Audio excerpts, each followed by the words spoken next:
મહેસાણા જિલ્લાની એસઓજી શાખાને નશીલા પદાર્થ સામે કડક કાર્યવાહી કરતા વિસનગર તાલુકા પોલીસ સ્ટેશન વિસ્તારમાંથી ગાંજાના બિનઅધિકૃત વાવેતરનો પર્દાફાશ કર્યો છે. એસઓજીની ટીમે 4,63,000 કિંમતના ગાંજાના લીલા છોડ સાથે એક ઇસમને ઝડપી પાડ્યો છે. ગાંધીનગર રેન્જના નાયબ પોલીસ મહાનિરીક્ષક વિરેન્દ્રસિંહ યાદવ તથા મહેસાણા જિલ્લાના પોલીસ અધિક્ષક હિમાંશુ સોલંકીના માર્ગદર્શન હેઠળ જિલ્લામાં કાયદો વ્યવસ્થા જાળવવા નશીલા પદાર્થોની પ્રવૃત્તિઓ સામે અસરકારક કાર્યવાહી કરવા સૂચનાઓ આપવામાં આવી હતી.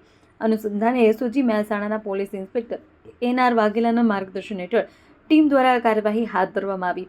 બાતમીના આધારે વિસનગર તાલુકાના તરફ ગામની સીમમાં આવેલા રાધરે એગ્રોટેક કંપની પાસે રેડ કરવામાં આવી. રેડ દરમિયાન આરોપી સિસોદિયા દલપતસિંહ રહેમતસિંહ દ્વારા બિનઅધિકૃત રીતે ગાંજાના લીલા છોડનું વાવેતર કરેલ હોવાનું સામે આવ્યું છે.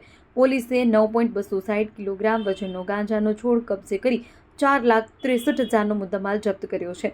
આ મામલે આરોપી વિરુદ્ધ વિસનગર તાલુકા પોલીસ સ્ટેશનમાં NDPS એક્ટ હેઠળ ગુનો નોંધવામાં આવ્યો છે. ચેતન પટેલ, મહેસાણા.